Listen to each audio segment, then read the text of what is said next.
Butterfly, right? Butterfly. So what we're saying is that's not random. There's nothing random about that. So when you realize this, when you realize that there has to be an intelligence behind any software, and you realize this is greater than any software we have, you look for a supreme intelligence. You say, well, that's not science. Well, yeah, science is simply looking objectively at the facts. You observe, come up with a hypothesis. I think chance did that. Let's see if we can get some software to write yourself by chance. That's not working for us. Okay, so then you try another alternative. You realize, no, software has to have intelligence, especially instructional software. So when you have that, you realize, okay, that means that the supreme intelligence who gave you this has not been quiet about himself in creation. And in case you haven't noticed, you date your calendar with a certain number. It's called 2019. What happened 2019 years ago? Anyone know? That's a history question, not a science question. The world was created. 2019 years ago, the world was not created, Jim. But someone came into this world who had the foresight to make hundreds of promises about himself. Jesus. He didn't come unannounced. Back in Isaiah 700 years in advance, verse 5, he says, but he was wounded for our transgressions. He was bruised for our rebellion, our iniquities. The punishment that we deserved was upon him so that we could have peace. And with his beating, his stripes, we are healed. That was written before. What was the result of that? Isaiah chapter 53, verse 5. Let me jump to verse 11. He says, he shall see of the travail of his soul and shall be satisfied. Did you know there are mathematical absolutes? 2 and 2 is what? 4. What if I say it's 5? I'm entitled to my opinion, right? But I'm wrong. That's right. So there are moral absolutes, and God says we like sheep have gone astray. Back to Isaiah 53. We have turned everyone to his own way, and the Lord has laid on him the iniquity of us all. That him was Jesus. Really? He took all that iniquity. He took the punishment for that. So God could say that his moral absolutes have been, what's the word? Satisfied. He says, he shall see the travail of his soul and shall be satisfied. By his knowledge shall my righteous servant justify many, for he shall bear their iniquities. I'm so thankful that God has not been silent. I've come at this as a skeptic. Back in the Navy, back in 1972, I just figured everybody's guessing.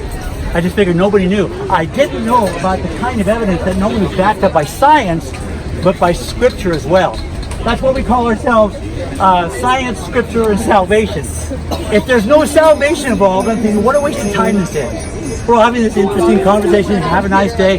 But the fact is, you woke up, every one of you woke up one day closer, let's call this time.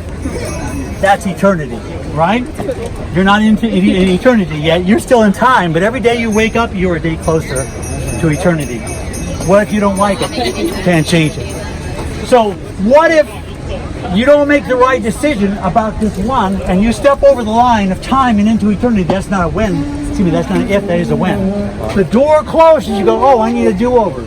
Too late. That's right. So the best time to make that decision is beforehand, and that's why he puts all this information ahead of you before you step over the line, so you can respond to his offer. And here again is the offer. It's very simple. I have a stack of these, and we can have them one. The offer that looks so simple. When you see this kind of evidence, and here's the kind of evidence that's identified here. It says, for the invisible things of him from the creation of the world are clearly seen, being understood by the things that are made, even his eternal power and his Godhead or God nature, so that they are without excuse. So then he ties that foresight to solve the external physical problems that we have by creating cells that solve those problems, by creating organisms that can live in his biosphere, by creating a troposphere and an ozone layer that is like a membrane around planet Earth. All that's not accidental. In fact, I was showing somebody the moon. There's the moon. Right. You can barely see it. There it is. If you're going to be like Werner von Braun, you're going to send a rocket to the moon, don't point it there. You'll have to point it over there. Why? Because you know where it'll be in 3 days. What does that have to do with randomness? Nothing. It's law-like order. You see what I'm saying here? That's the concept. Yes, ma'am. How does the law of energy conservation contradict Darwinism? Very good. Thank you for asking. We'll get back to this. But the good question, the excellent question is, how does this law of energy conservation contradict Darwinism? When you have this first law of thermodynamics is a very easy statement to express. It says this: all of the mass energy that is here in creation cannot be either created or destroyed. Somebody knew that. I'm glad you learned it. Now, if it can't be created or destroyed, Darwin starts with his origin of the species by talking about that which is already there, right? How did it get there? Answer? Or crickets, whichever. So either I have no answer, or there had to be a supreme being, and you got it right.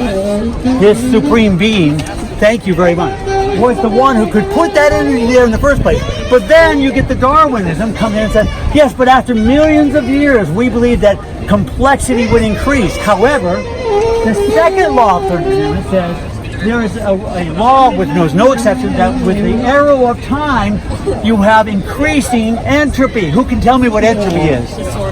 Disorder. Isn't that the opposite of the evolutionary idea? More time, more order, right?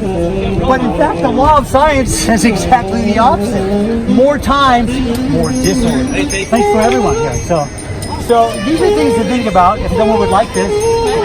Yes, I have more. I would like one. I got a stack right here. Yes, you can. Hey, there you go. Thanks everyone, whoever would like one. Thank you very much. Have a great day. Thanks for stopping.